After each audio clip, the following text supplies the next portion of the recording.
என் இனிய தமிழ் நண்பர்களே, தெய்வீக குரலில் மனித குரல் என்ற இந்த தலைப்பில் மீண்டும் உங்களை சந்திப்பதில் மனம் மகிழும் டாக்டர் எம் சந்திரசேகரன், ஸ்ரீ மீனாட்சி மருத்துவமனை, ஓமலூர். இப்பகுதியில் நாம் திருவள்ளுவர் எழுதிய குரல்களுக்குண்டான சிறுகதைகளை பார்த்து வருகிறோம். தற்போது உலக வாழ்வில் நடைபெறும் அன்றாட வாழ்வு நிகழ்வுகளை இக்கதைகளின் பொருளாக கொடுத்துள்ளதால் திருவள்ளுவர் கருத்துக்கள் எக்காலமும் பொருந்தும் என்பதை நாம் உணரலாம். குரலின் கருத்தையும் கதையும் இணைந்து ரசிக்க கேட்டுக்கொள்கிறேன். தற்போது அவர் எழுதிய துறவு அதிகாரத்தில் 2ஆம் குரல்.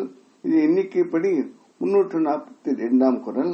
குரல் என்னவென்றால், வேண்டின் உண்டாக துறக்க துறந்தபின் இன்று ஏற்பால பல.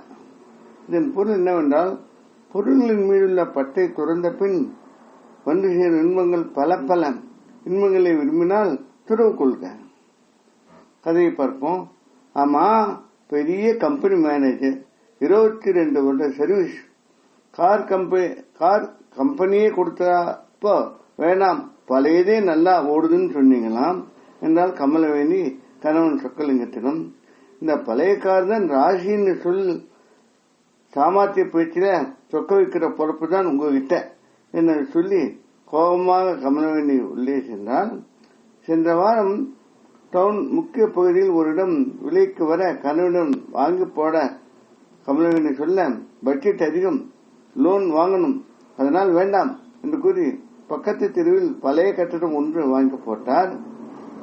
5G போன் வந்த பின்னும் இன்னும் 3G போன் தான். மகனுக்கு ஒரு வைத்திருந்த பழைய மோட்டார் சைக்கிள் தான் காலேஜுக்கு போவதற்கு. மகன் சுபாஷும் ஒன்றும் சொல்வதில்லை. பெரிய மேனேஜர் என்ற பந்தா இல்லை அவரிடம். சிப்பொழுது சாதா வாட்ச் மோதிரம் தான் அணிவார். ஆனா நினைச்ச காரியத்தை காரண காரியம் சொல்லி எப்படியோ சாதிக்கும் திறமைசாலி. அவருடைய நண்பர் பலர் அப் டு டேட் ஆக இருந்தாலும், வாழ்வில் அப் டு டேட் ஆக இருந்தாலும் அவர் அதை பழைய சூட்கேஸ் வைத்த வாழ்பவர். மொத்தமான மூக்கு கண்ணாடி அணிபவர். பொறியியல் கல்லூரியில் படிக்கும் மகன் சுபாஷுக்கு கம்பெனிக்கு சிரமம் நஷ்டம் தந்து வந்த மிஷினரி சம்பந்தமான ப்ராஜெக்ட் ஒன்று கொடுத்தார். அது சுபாஷுக்கு கல்லூரி ப்ராஜெக்ட் ஆகவும் அமைந்துவிட்டது. அது காலேஜ் ப்ராஜெக்ட் என்றால் கம்பெனி பணம் அந்த பணிக்கு தர வேண்டியதில்லை என்று பணம் கொடுப்பதற்கு மறுத்துவிட்டார். கமலவேணி இதனால் வருத்தம் தான் அடைந்தார். கமலவேணி தாய்மாமன் அந்த ஒரு பெரிய தனக்காரர். அவர் சுபாஷுக்கு படிப்பு முடிந்து தன் நண்பர் மகனை திருமணம் செய்து வைக்க எண்ணினார். பணக்காரிடம் என்பதால் கமலவேணிக்கு இதில் சம்பந்தம். ஆனால் சொக்கலிங்கம், பையன் படிப்பு முடிக்கட்டும், பார்த்துக் கொள்ளலாம் என்று பட்டும் படாமல் சாதாரணமாக சொல்லிவிட்டார்.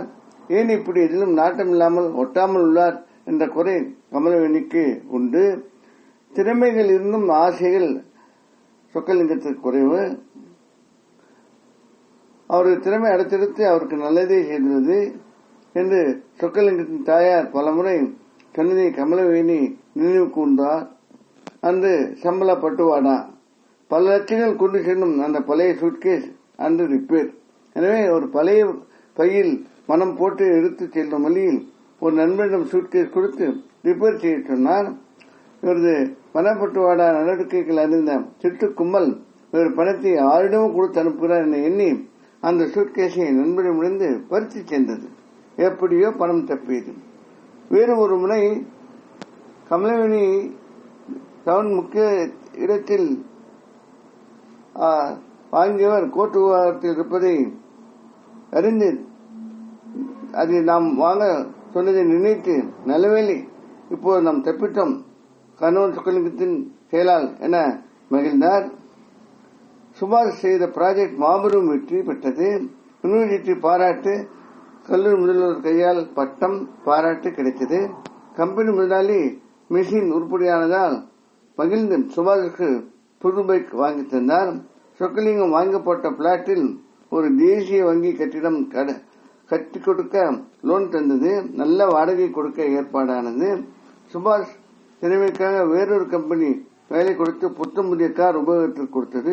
சொக்கலிங்கம் அனுமதியுடன் சம்மதத்துடன் சுபாஷ் திருமணம் ஒரு பணக்கார வீட்டில் நல்லபடியாக நடந்தது. இத்துடன் இக்கதை முடிகிறது. அன்பு நண்பர்களே, தேவைகள் நமக்கு நிறைய இருக்கதான் செய்யுது. அந்த தேவைகளை பூர்த்தி செய்துக்கிட்டே போனா நம்ம காரியத்துல நம்ம செய்ய வேண்டிய கடமைகள்ல கொஞ்சம் கவனங்கள் சிதறிடும். அதாவது மேலும் வசதி என்று கூறுக்குள்ள போறா சொல்றாங்க. ஒரு போன் நம்பர் கூட ஞாபகத்தில் இல்லை இந்த ஸ்மார்ட் போன் பண்ணதுக்கு அப்புறம். முன்னெல்லாம் ஒரு உறவுக்கு போன் பண்ணணும்னா மனதில் இருந்து செய்வோம். இப்போ அது கூட இல்லை. இது ஒரு நல்லதே இல்லை. போன் தொலைந்து விட்டால் இப்போது நாம் மற்றவர்களை கான்டாக்ட் செய்வது, இந்த பல சாதாரண பிரச்சனைகளோடு நம்ம இதை பார்க்கிறோம். அதனால வசதிகளையும் நாம் ஓரளவு நியாயமாக செய்து கொள்ள வேண்டும். நம்முடைய உடல் செயல்பாட்டிற்கு, மன செயல்பாட்டிற்கு, அறிவு செயல்பாட்டிற்கு நாம் சந்தர்ப்பங்கள் கொடுக்க வேண்டும். மருத்துவ முறையில் இது ஒரு ஆரோக்கியமான அப்ரோச் என்ற ஒரு இதுவும் தாற்பயமும் உண்டு. அதே சமயத்தில் நமக்கு தேவைகள் குறைக்கும் போது ஒரு சேமிப்பும் உண்டாகிறது. அதே சமயத்தில் நமக்கு மனம் ஒரு அமைதிப்பட்டு பக்குவப்படுகிறது. அந்த அமைதி பக்குவமான மனதை பல நற்காரியங்கள் செய்வதற்கு உதவும், உடல் ஆரோக்கியத்திற்கு உதவும். இந்த மாதிரி தேவைகள் குறைப்பதில் உள்ள இன்பங்களை பற்றி நிறைய சொல்லிக்கொண்டே போகலாம். இதனை கூறி வள்ளுவர் வாழ்முறையை விளக்குகிறார். நாமும் சிந்திப்போம். வேறொரு குரலுடன், அதன் கதையுடன், பொருளுடன், கருத்துடன் மீண்டும் உங்களை சந்திக்க விரும்பும் டாக்டர் எம். சந்திரசேகரன், ஸ்ரீ மீனாட்சி மருத்துவமனை, ஓமலூர். இக்கதையில் வரும் படங்கள் ChatGPT வலைதளத்தில் எடுக்கப்பட்டவை. அவற்றை பதித்திருக்க எங்கள் மனமார்ந்த நன்றி. இக்கதையை மற்றவருக்கு அனுப்பி இலக்கிய சேவை செய்திட கேட்டுக்கொள்கிறேன். மனங்கவர் முருகனால் தமிழ் மேலும் மக்கள் வாழ்வு வளம் பெற வேண்டி விடைபெறுகிறேன். வாழ்க தமிழ், வாழ்க திருவள்ளுவர், வாழ்க திருவள்ளுவர் எண்ணங்களும் செயல்களும். வணக்கம்.